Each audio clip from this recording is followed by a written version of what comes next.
Hey and welcome back to my channel. Today I am finally doing the perineal tear updates. It's gonna be fairly brief, so I'm gonna add in a bit of a birth control update as well, because that's also been changed a little bit over the years. So let's start with the perineal tear update, because I am still getting comments on those videos. If you don't know what I'm talking about, I've done 2 previous videos about perineal tears resulting from sex. At least that was my case. So I did the first video, which I'll pop up here, and I'll pop up the second video here as well. I put the links down below as well, if you wanna watch those.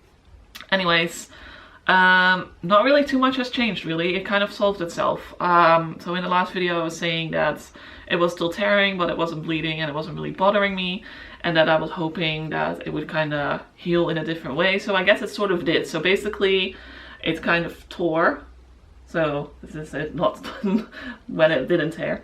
And then it tore, and then I think this kind of just healed over like that. So it's kind of, it's still torn, but the skin kind of healed. So it's not, it doesn't go back and then tear again and go back and tear again. It just stays like this now.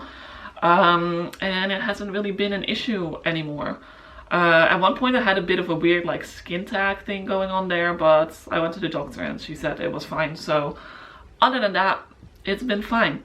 I haven't really had pain at all. Like I haven't had pain during the whole time it was tearing. So, and it hasn't been bleeding. It's been 2.5 years, I think, since the last video. I don't think it's bled since that video. So it's been fine. So I guess what I did in what I discussed in the previous video, that kind of worked. I didn't really do anything differently, really. I didn't really change my activities based on that, so it must have just like worked itself out. Or if you have perineal tears from sex, go see a doctor, because I am not a doctor, and sometimes I get messages on Instagram or like in the comments that are very detailed. I'm like, you need to see a doctor, because this is outside of my knowledge. So that is it about the perineal tears. Like there's not really much else I can really say about that. So I figured, because this is very short and not really worthy of a full video, so I'm just gonna add in some birth control updates, because I think I did a video a couple of years ago about, I was on a mini pill. I did like kind of like a review thingy, and then I basically stopped taking it after 3 months, I think, because basically I was bleeding constantly for those 3 months. So I went off it, and then I just used condoms. I guess I kind of went through my year of fun, actually after that mainly, and I just used condoms, and it's been fine. And then I met my partner, who still used just condoms, and then we got a bit bad about using the condoms. So I did go back to the GP to see what my other options were. Obviously I didn't want to go on the mini pill again. I also went to a different GP once I moved in with my partner, so I talked to her as well. She also diagnosed me with PCOS, so I can do another video about that if you would like.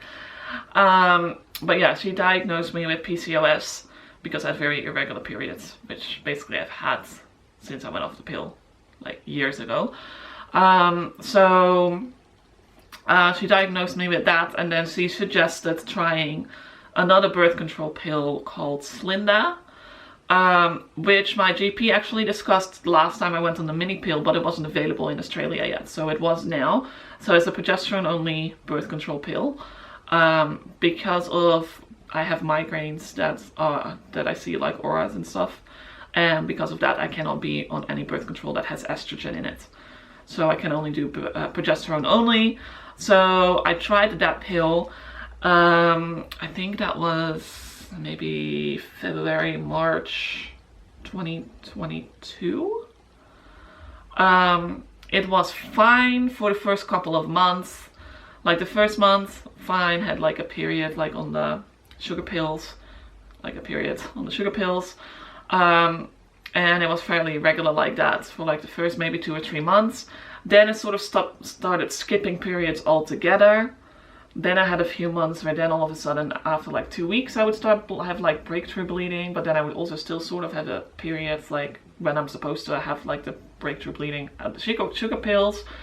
and then I wouldn't get a period at all, and it started kind of to freak me out, to be honest. So in November 2022 I went off the pill again, because I was like, at that point I hadn't had a period for like months. So I went off that again. It took about 6 weeks for my period to come back. So by then I hadn't been on a period, I hadn't had a period for like 117 days or something crazy like that. And I was preparing for the worst, because I'm like, I haven't had a period in that long. This one is gonna be hell, because I have normally pretty painful periods anyway. Not when I was on the pill, but like when I'm not on the pill, it's pretty bad. So I was like, okay. But it was actually fine. And has actually been regular since, somehow. That might also have to do with lifestyle changes, because I've started going to the gym, I started eating healthier, I started having a better sleep schedule. So I might discuss some of those things in another video as well. But so we started, get off the pill, and then I started using natural cycles, which I was trying to use before I went on this pill. But basically it's like you take your temperature every morning, and based on your temperature it kind of can predict when you're ovulating. But you need to have like 4 hours of solid sleep. You need to kind of do it every morning at the same time. But because I was doing the shift work, that was kind of impossible, so it wasn't very reliable at the time. But it's been pretty reliable now, so I've been using that, which I can also do another more in-depth video about. But yeah, so I started doing that, condoms, and it's been fine. So yeah, because I was kind of worried going off the pill, the Slinda one, because the last time I went on, not the mini pill, but the pill I was on before that, it took about 2.5 years for my period and stuff to come back somewhat regularly. So I'm glad that was not the case this time, and it seems to all be fairly, you know, well balanced. But yeah, so that is my birth control update. Thank you for watching. Not too long of a video, but I'm trying to not make them too long at the moment. Let me know also down in the comments what other things you might want to see from me. Basically anything. I could do a Q&A, because it's been a while since I've been on here, and there's probably a lot of new people that haven't seen me recently. So I can like maybe do a Q&A or something like that. But yeah, thank you for watching, and I hope to see you next time. Bye!